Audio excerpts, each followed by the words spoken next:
بھائی صاحب، جنازے کا وقت ہو رہا ہے، اب میت اٹھانے کی اجازت دے دیجیے۔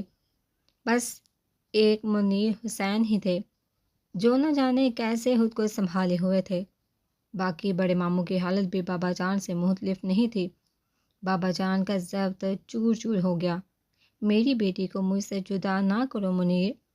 بیٹی تو کب کی جدا ہو گئی بھائی صاحب، اب تو بس خاک کا پتلا بچا ہے جسے خاک میں لوٹنا ہے۔ انہوں نے ایک ٹھنڈی سانس بھر کر کہا۔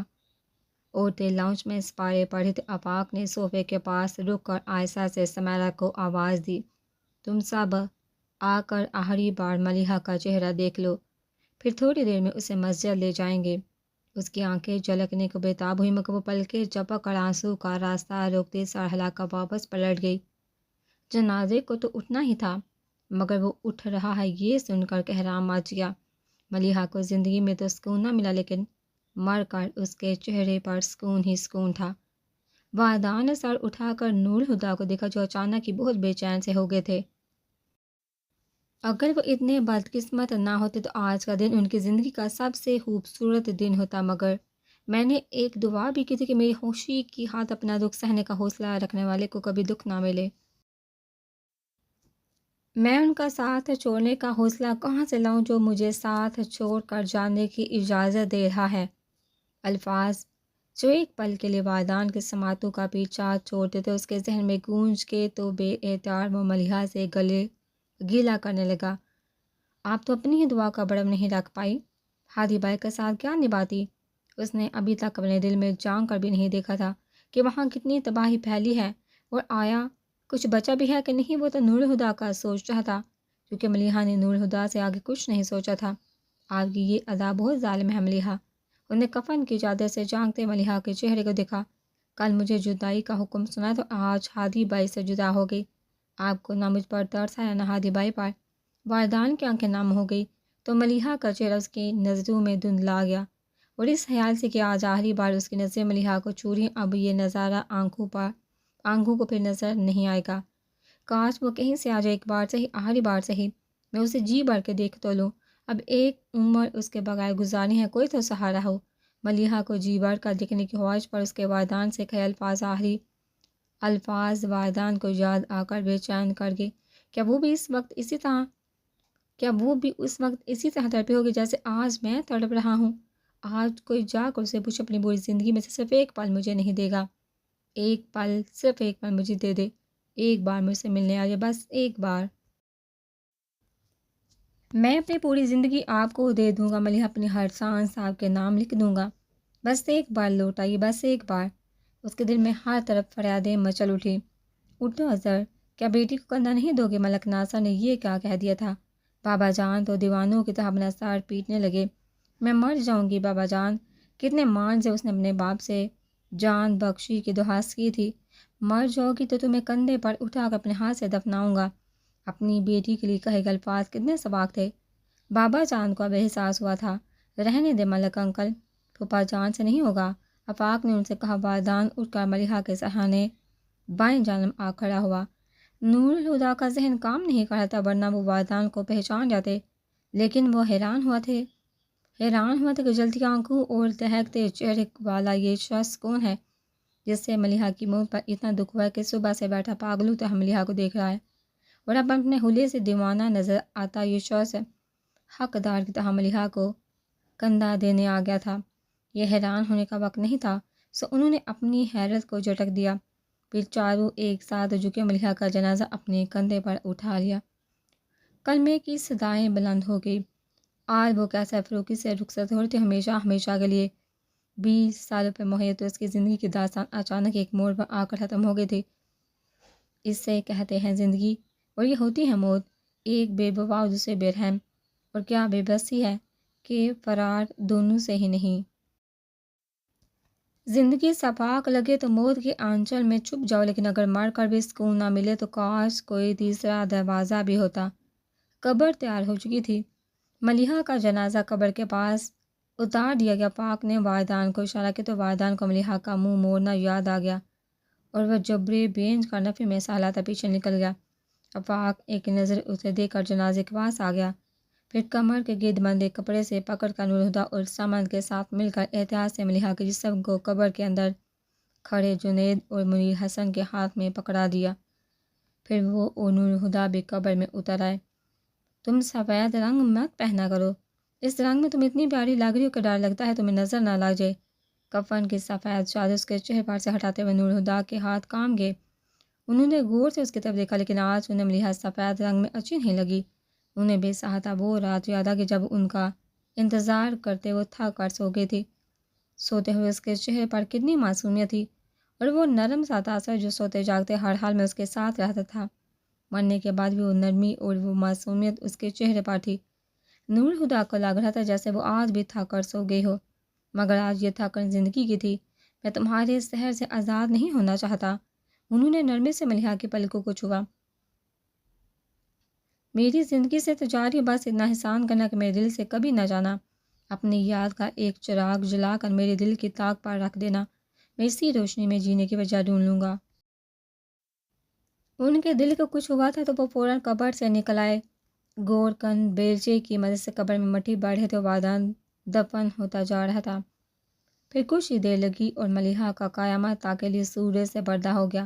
اس کی ادھوری محبتوں، نامکمل آرزوئیں اور ٹوٹے خواب اس کے جسم کے ساتھ ہی منو مٹی تلے دفن ہو گئے۔ نور الہدیٰ قبرستان سے نکلے تو گھر نہیں بلکہ وہیں سے ملک انگد کو بابا جان کا خیال رکھنے کا کہہ کر سکون کی تلاش میں جانے کے راستوں پر نکل کھڑے ہوئے، مگر سکون کبھی ڈھونڈنے سے ملا ہے؟ انہیں گھر جانے کے خیال سے وحشت ہو رہی تھی، مگر کب تک گھر نہ جاتے۔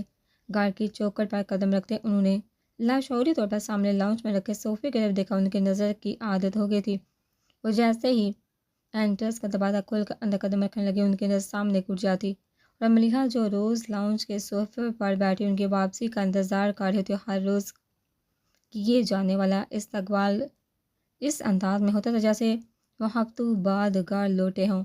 وہ ایک ہاتھ لاک پر رکھے ابھی تک دروازے پر کھڑے تھے، جیسے منتظر ہوں کہ ابھی ملیحہ کسی کونے سے نکل کر ان کے سامنے آ جائے گی۔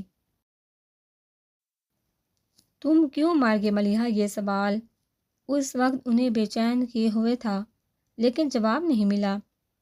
لاؤنج میں رکھے اس صوفے پر نظر بچا کر اپنے کمرے میں آئے، دروازے کے ہینڈل پر ہاتھ رکھا لیکن گھما نہ سکے۔ وہ جانتے تھے جیسے ہی ہینڈل گھما کر دروازہ کھولیں گے، دروازے کے اوپر رکھی ٹوکری میں ملیحہ کے استقبال کی منتظر گلاب کی ڈھیروں پتیاں ان پر برسنے لگیں گی، اور کارپیٹ پر بچھے پھول جو ملیحہ کے پیروں کو چھونے کی آس میں تھک کر اب مرجھا گئے تھے، ان کے بھاری بوٹوں تلے چرمرا جائیں گے۔ وہ بھلا کیسے اس شور کو سن پائیں گے؟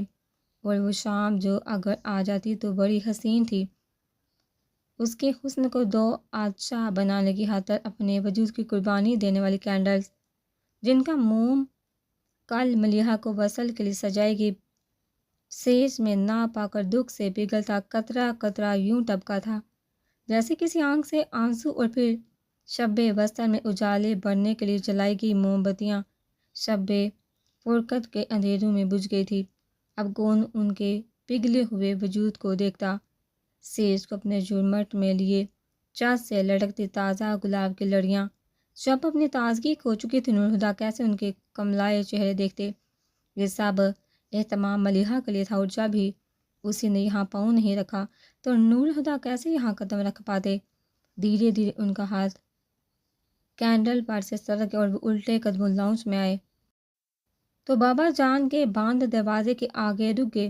وہ جانتے تھے اس بند دروازے کی دوسری طرف کیا قیامت ٹوٹ رہی ہوگی، مگر قیامت ان پر بھی گزر رہی تھی۔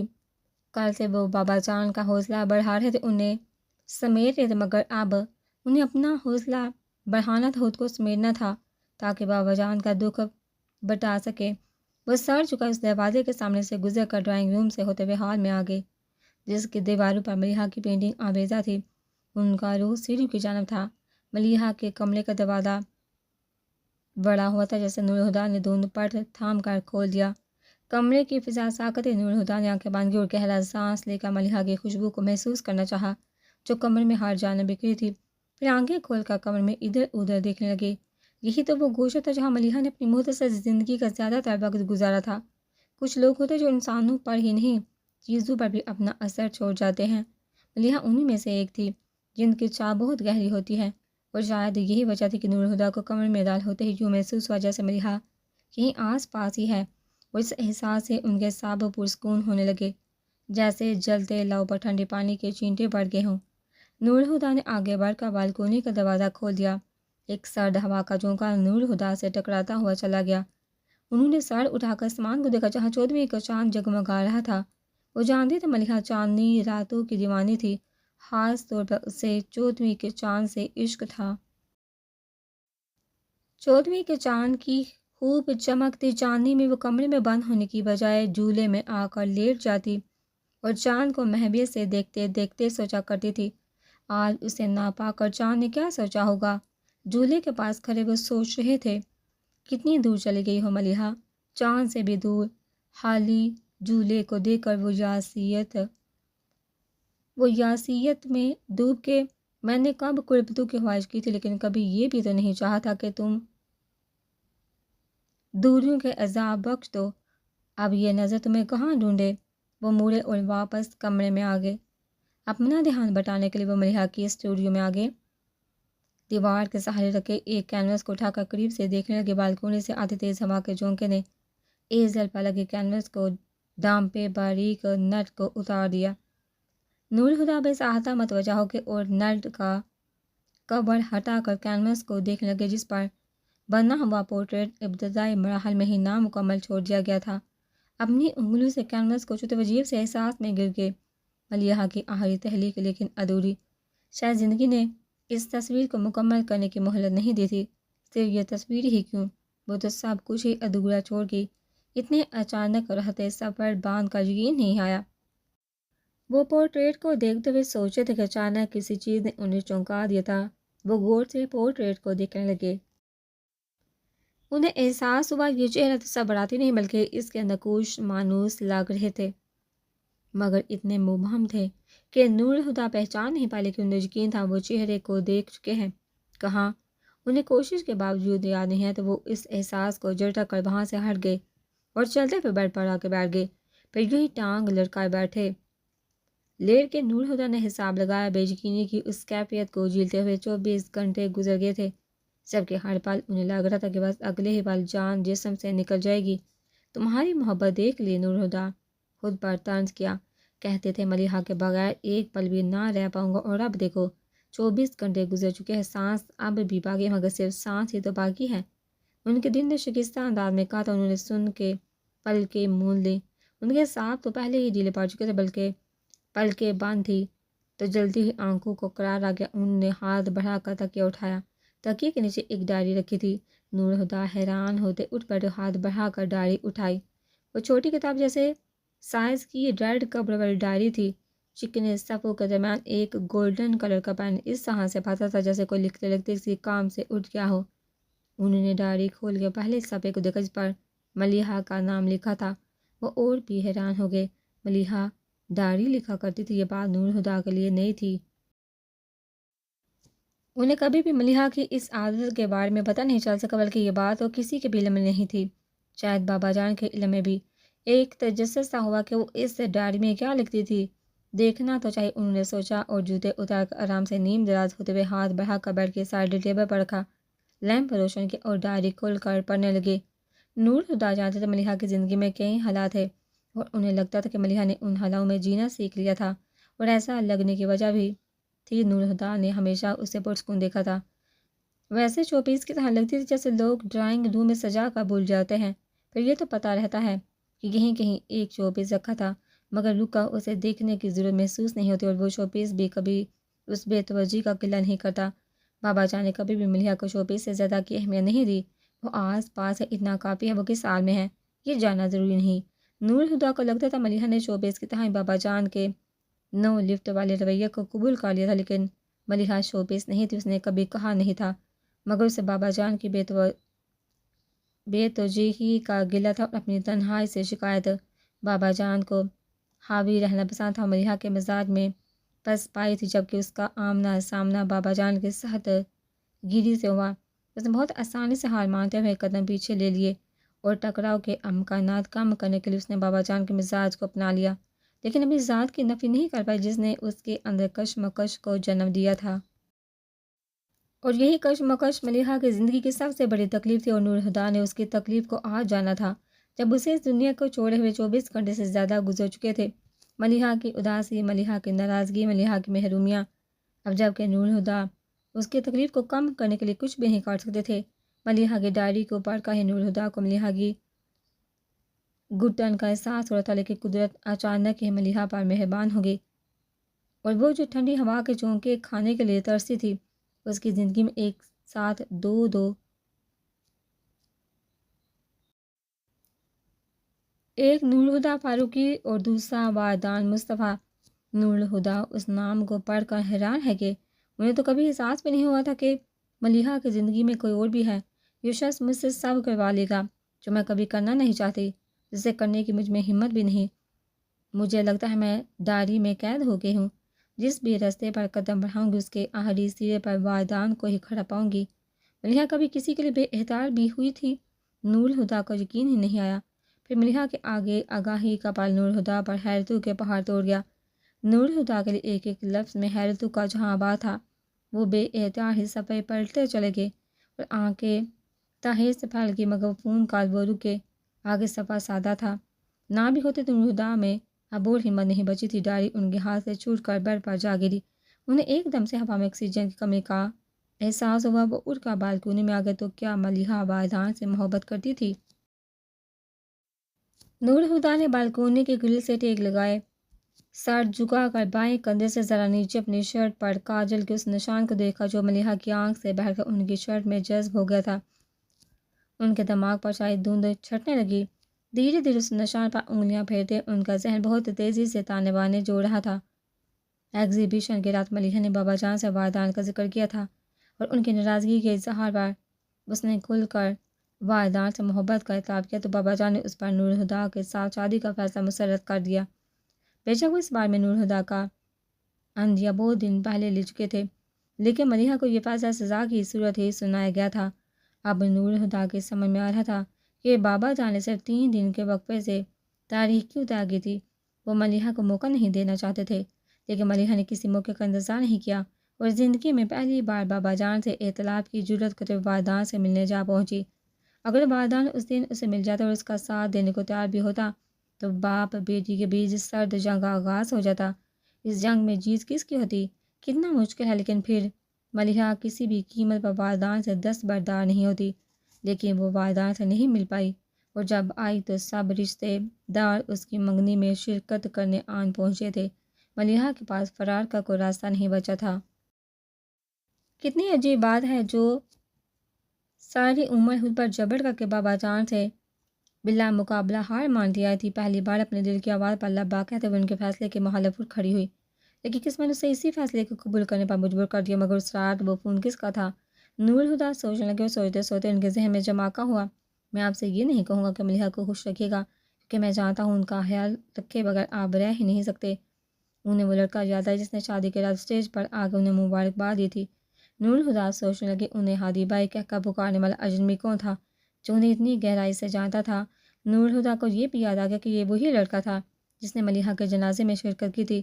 سب لوگ کندھا بدل کر ہٹتے جا رہے تھے، مگر وہ شخص تمام راہ سے ملیحہ کی میت کو کندھے پر اٹھائے چلتا ہے، اور جب ملیحہ کی تدفین مکمل ہو چکی تو انہوں نے افاق کو اس سے کہتے سنا، کیا تم یہاں کچھ دیر ٹہلنا چاہو گے؟ اس نے کہا، مجھے روح سے غور تھی اور یہاں جسم رکھا ہے، ٹھہر کر کیا کروں گا؟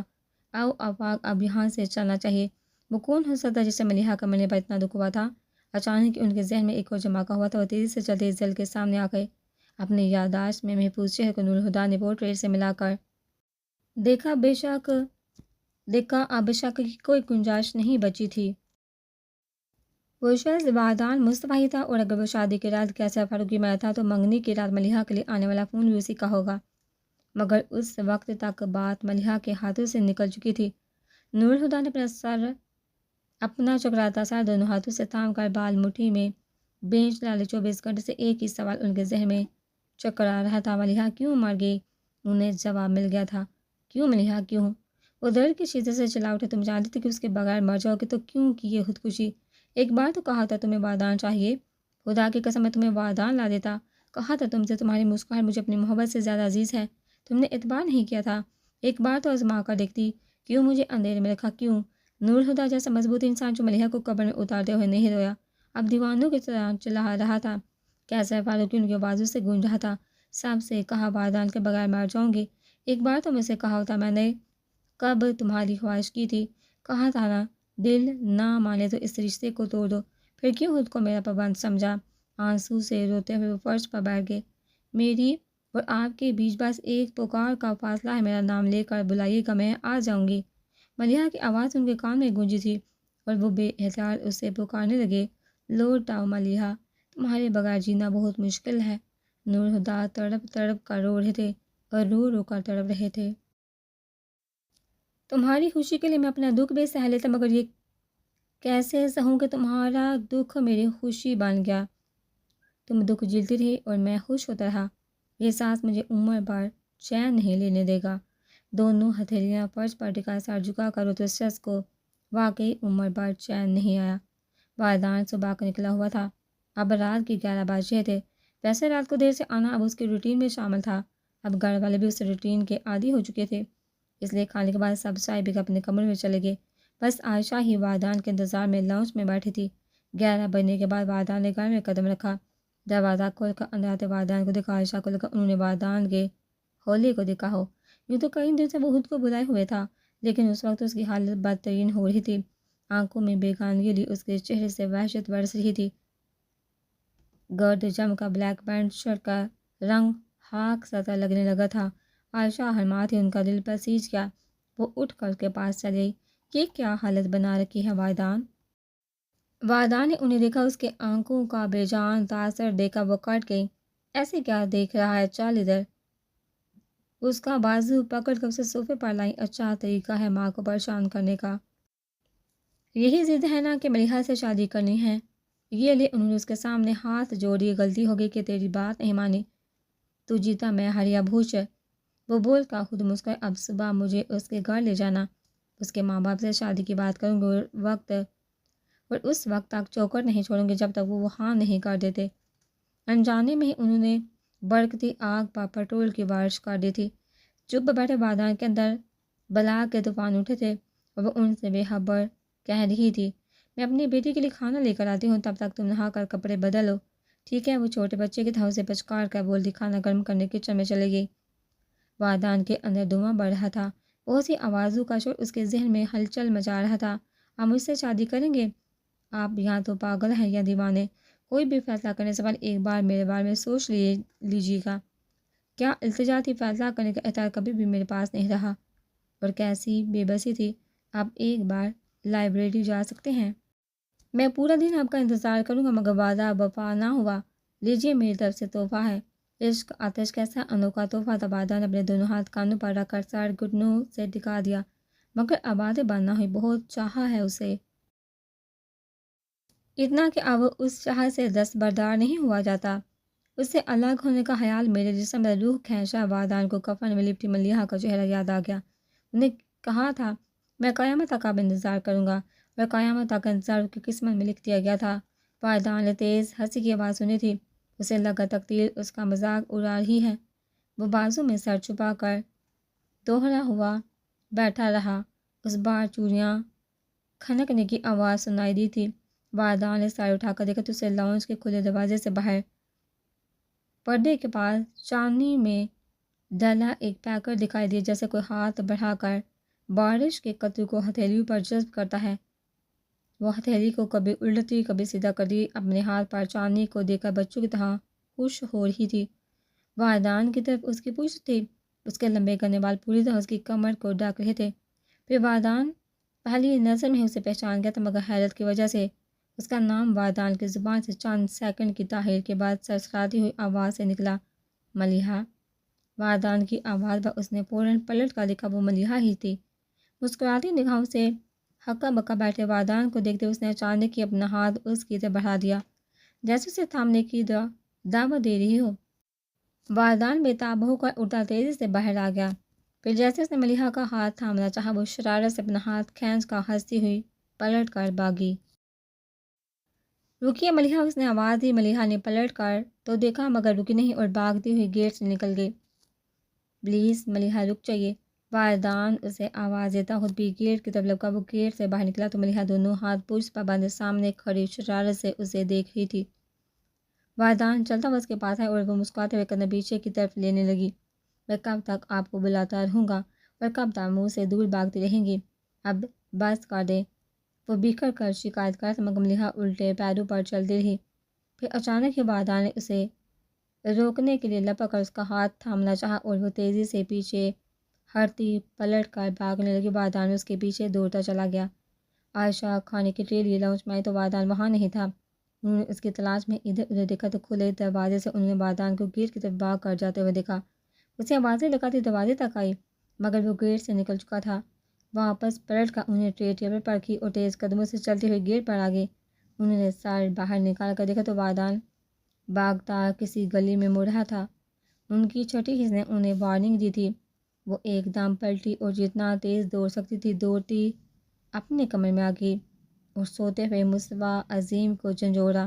اٹھیے مصطفیٰ صاحب، والدان کو روکے، وہ کہیں چلا گیا ہے۔ وہ آنکھیں ملتے ہوئے اٹھ بیٹھے۔ والدان آ گئے۔ انہوں نے کچھ اور ہی سوال کیا۔ ہاں وہ چلا بھی گیا؟ میرے دل کو کچھ ہو رہا ہے مصطفیٰ صاحب، میرے بیٹے کو میرے پاس لے آئے۔ وہ اصل صورتحال کو سمجھ نہیں پائے تھے، بس اتنا سمجھ آئے کہ والدان گھر آئے اور پھر چلا گیا۔ اب وہ چاہ رہی تھی مصطفیٰ عظیم اسے گھر لے آئیں۔ وہ بہت سے سوال کرنا چاہتے تھے کہ والدان کیوں واپس آ گیا اور اگر چلا گیا تو پریشانی کی کیا بات ہے؟ واپس آ جائے گا، مگر جس عائشہ مصطفیٰ کے ہاتھ پیر پھول رہے تو انہیں احساس ہوا کہ ضرور کوئی گڑبڑ ہوئی ہے۔ ان کے پاس سوال کا وقت نہیں ہے تو فوراً والدان کے پیچھے نکلنا چاہا۔ وہ جھٹکے سے اٹھ کھڑے ہوئے اور نائٹ ڈریس پہنے ہی سلیپر پاؤں میں اور اس سے باہر بھاگی۔ عائشہ باہر آ گئی۔ وہ اپنے کمرے کے ساتھ والا دروازہ پیٹتے ہوئے مزمل کو آواز دینے لگی۔ مصطفیٰ ان کی طرف دھیان دیے بغیر باہر نکلتے چلے گئے۔ ان کی مزمل کی کاریں پورش میں کھڑی تو والدان کی بائک بھی۔ اس کا مطلب وہ پیدل ہی گیا ہے۔ تیزی سے سوتے ہوئے اس کی تلاش میں خود بھی پیدل ہی نکل پڑے۔ دروازہ کھل کر مزمل اپنی ماں کے حواس بہتا چہرے کو دیکھا تو فکر مندی سے پوچھا، کیا بات ہے ہمیں؟ والدان کہیں چلا گیا ہے؟ جاؤ مزمل اسے ڈھونڈ کر لیا۔ کیا چلا گیا ہے؟ وہ پریشان کیوں ہو رہی ہے؟ وہ بچہ نہیں آ جائے گا؟ میرا دل کہہ رہا ہے مزمل وہ واپس نہیں، اگر تم جا کر اسے لے آؤ۔ تمہارے ابو بھی گئے ہیں، کیا کچھ ہوا ہے جو وہ چلا گیا ہے؟ مزمل کو یہی سمجھ میں آیا کہ شاید والدان کے ماں باپ سے کوئی بات ہوئی اور وہ جھگڑ کر چلا گیا ہے، ورنہ عائشہ اتنا پریشان کیوں ہوتی؟ مجھے نہیں پتا کہ کیا ہوا ہے، لیکن کچھ ہوا ضرور ہے۔ جب وہ آیا تو اس کے چہرے سے لگ رہا تھا اس کے ساتھ کچھ ہو گیا ہے۔ دیر مت کرو مزمل، جاؤ جا کر اپنے بھائی کو ڈھونڈو۔ وہ رونے لگی تو مزمل کے ساتھ کھڑی ہوئی۔ انیکا آگے نکل کر ان کے پاس انہیں ساتھ لگا کر چپ کروانے لگی۔ امی پلیز آپ روئیے تو بعد میں جا کر اسے ڈھونڈ لاتا ہوں۔ ان کے رونے پر اس نے پریشان ہو کر کہا، پھر اندر سے گاڑی کی چابی اٹھا کر باہر نکل گیا۔ گاڑی لے کر گلیوں میں گھومتے مزمل کو والدہ تو نہیں ملا لیکن مصطفیٰ عظیم مل گئے۔ اس نے کار روکا، انہیں ساتھ بٹھا لیا، پھر دونوں باپ بیٹا گلیوں کو چھوڑ کر مین روڈ پر والدان کو تلاش کرنے کے لیے نکل گئے۔ 2 گھنٹے کی تلاش کے بعد وہ دونوں نامراد لوٹ آئے۔ والدان نہیں ملا۔ عائشہ کے سوال مصطفیٰ عظیم کو لگا وہ اچانک ہی بہت برے ہو گئے ہیں۔ وہ شکستہ انداز میں گردن جھکا کر بیٹھ گئے۔ انتظار کر کے دیکھتے ہیں، ہو سکتا ہے صبح تک وہ خود ہی آ جائے۔ انیکا نے مرجھائے چہرے پر امید جگانی چاہی۔ میں والدان کے دوستوں کو فون کرتا ہوں۔ کسی کو مخاطب کیے بغیر ہی مزمل اٹھا اور ٹیلی فون اسٹینڈ سے ڈائری اٹھا کر اس میں سے والدان کے دوستوں کے نمبر تلاش کرنے لگا۔ سب سے پہلے اسے افاق کا نمبر نظر آیا۔ اس نے ریسیور اٹھایا اور نمبر ڈائل کرنے لگا۔ نہیں مزمل بھائی، والدان یہاں تو نہیں، بلکہ میں نے خود اسے آپ کے گھر ڈراپ کیا تھا۔ اچھا، ان کی آواز سست ہو گئی۔ مزمل بھائی ایسا کرتے ہیں میں آپ کی طرف آ جاتا ہوں، پھر مل کر اسے ڈھونڈتے ہیں۔ افاق واقعی پریشان ہو گیا تھا۔ فی الحال اس کی ضرورت نہیں، ابو اور میں اسے تلاش کریں، پھر تمہاری فیملی اپنے کرائسس سے گزری ہے۔ امی نے بتایا تھا تمہاری کزن کے بارے میں۔ سن کر واقعی افسوس ہوا۔ افاق لب کاٹنے لگے۔ اچھا، میں واقعی دوستوں کی طرف ٹرائی کرتا ہوں، شاید وہاں مل جائے، اور اگر وہ تمہاری طرف آئے تو فون کر دینا۔ جی مزمل بھائی، ویسے کہنے کی ضرورت نہیں، میں سمجھ سکتا ہوں اس وقت آپ پریشان ہوں گے۔ اللہ حافظ۔ دوسری طرف سے لائن ڈسکنیکٹ ہو گئی تو افاق نے ریسیور کریڈٹ پر ڈال دیا۔ سمیرا کو اچانک بہت تکلیف لگنے لگا تھا۔ وہ اس کے پاس آہستہ سے اس کے کندھے پر ہاتھ رکھ دیا۔ افاق اس کے ہاتھ پر ہاتھ رکھتے ہوئے آہستگی سے بولا، سمجھ نہیں آ رہا یہ سب کیا ہو رہا ہے۔ پہلے ملیحہ کی طرف سے بری خبر ملی، اب والدان کی طرف سے دڑکا لگ گیا ہے، کیا ہوا؟ اسماعیلہ نے سہم کر پوچھا۔ بادان گارڈ سے چلا گیا ہے تو کیا ہوا؟ واپس آ جائے گا، تم سمجھ نہیں رہی ہو؟ وہ اپنے حواسوں میں نہیں، مجھے تو ڈر ہے وہ کہیں کوئی حماقت نہ کر بیٹھے۔ وفاق پریشان تھا بادان کے لیے، اور جب کچھ نہ سوچا تو گارڈ لے کر بادان کی تلاش میں نکل پڑا۔ بابا جان کو ملیحہ کے مر جانے پر اتنی حیرت نہیں ہو رہی تھی جتنی اپنے زندہ ہونے پر ہو رہی تھی۔ سر چیئر کی پل سے لگا کر ملیحہ کی تصویر کو دیکھتے وہ اپنے لٹ جانے کا سوگ منا رہے تھے۔ نیا دن طلوع ہو رہا تھا، لیکن بابا جان کی زندگی کے اندھیرے کو روشن کرنے جتنی طاقت اب کسی سورج میں نہیں تھی۔ دستک دیے بغیر نور الہدیٰ دروازہ کھول کر اندر آئے تھے اور چلتے وہ بابا جان کے سامنے جا کھڑے ہوئے۔ بابا جان نے ان کی طرف دیکھا اور انہوں نے بابا جان کے بھیگے چہرے کو، آپ کیوں رو رہے ہیں بابا جان؟ انہوں نے حیرت سے استفسار کیا۔ بیٹی کی موت کا دکھ تو آپ کو ہو نہیں سکتا تو کیا خوشی کے آنسو ہیں؟ کیا کہہ رہے ہیں؟ ان کی تو جیسے کسی نے گردن پر چھری پھیر دی ہو۔ مر جاؤں گی تو تمہیں کندھے پر اٹھا کر اپنے ہاتھ سے دفناؤں گا۔ نور الہدیٰ ٹھہر ٹھہر کر بولے۔ بابا جان نے سانس تک روک لیا۔ بہت شوق تھا آپ کو اسے دفنانے کا؟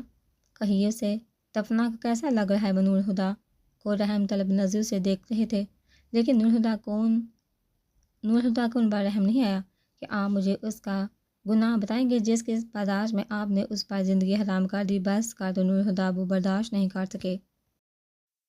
میں نے ایسا کچھ نہیں کیا، اور کرتا بھی کیوں؟ ہر وہ میری بیٹی تھی۔ نور الہدیٰ چیخ کر بولی۔ یہی تو میں آپ سے پوچھنا چاہتا ہوں بابا جان، کہ ہر وہ آپ کی بیٹی تھی، پھر کیوں آپ نے اپنی ہی بیٹی کو مار ڈالا؟ بابا جان حیرت کی زیادتی سے گنگ رہ گئے، پھر اس سے الزام پر تڑپ اٹھے۔ چاہو تو مجھے جان سے مار دو نور الہدیٰ، لیکن مجھ پر اتنا بھیانک الزام مت لگاؤ۔ میں نے ملیحہ کو نہیں مارا، اسے ہارٹ اٹیک ہوا تھا، اور یہ بات تم بھی جانتے ہو۔ پر ملیحہ کو ہارٹ اٹیک کیوں ہوا تھا؟ وہ برفیلے لہجے میں سوال کر رہے تھے۔ 20 سال کی عمر میں ہارٹ اٹیک بے وجہ نہیں ہوا کرتا۔ مجھے وہ وجہ بتائیں گے جو اس کے ہارٹ اٹیک کا سبب بنی؟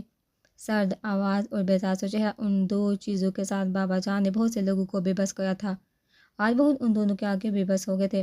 ان کا دایاں ہاتھ دونوں ہاتھوں میں لے کر کہنے لگا، ملیحہ کیوں مر گئی؟ اس سوال کا جواب دینے کے لیے آپ کو ایک اعتراف کرنا ہے، اور اس ایک اعتراف کے بعد ہو سکتا ہے ملیحہ تو آپ کو معاف کر دے، لیکن بابا جان میں آپ سے وعدہ کرتا ہوں کہ قیامت تک تو کیا اس کے بعد بھی میں آپ کو معاف نہیں کروں گا۔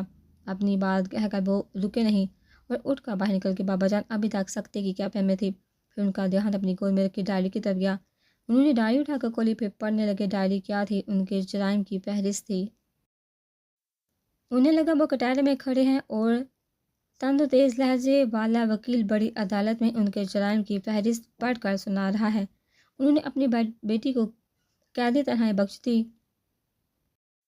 اس نے ہر قدم پر اس کے جذبات مجروح کیا، ہر بات وہاں تک آ پہنچی جہاں انہوں نے ملیحہ کو ایسے دوراہے کی طرف دھکیل دیا جہاں آ کر ملیحہ پر زندگی مشکل اور موت آسان ہو گئی تھی۔ الزام کرے تھے، لیکن بابا جان کے پاس اپنی صفائی میں کہنے کے لیے کچھ بھی نہیں تھا۔ ہر الزام سچا تھا، ہر جرم حقیقت۔ اعتراف کے سوا اور کیا راستہ تھا؟ ڈائری ان کے ہاتھ سے چھوٹ کر گود میں گری، پھر سڑ کر ان کے پیروں پر اوندھی جا پڑی۔ پچھتاوے سے زیادہ اذیت کسی احساس میں نہیں، اور اعتراف سے زیادہ کرب انگیز کچھ نہیں ہوتا۔ وہ بھیگی آنکھوں کے ساتھ چلانے لگے، میں نے ملیحہ کو مار لیا، میں نے اپنی ہی بیٹی کی جان لے لی۔ کوئی ہے جو مجھ جیسے ظالم باپ کی گردن اتار دے جس نے اپنی اولاد کا خون کیا ہو؟ مار ڈالا میں نے اپنی بچی کو، اپنی بیٹی کا قاتل ہوں میں۔ میری ملیحہ میرے ہاتھوں مر گئی۔ لوگوں مجھے مار ڈالو۔ ان کی آواز کمرے کی دیوار سے ٹکرا کر گونج رہی تھی۔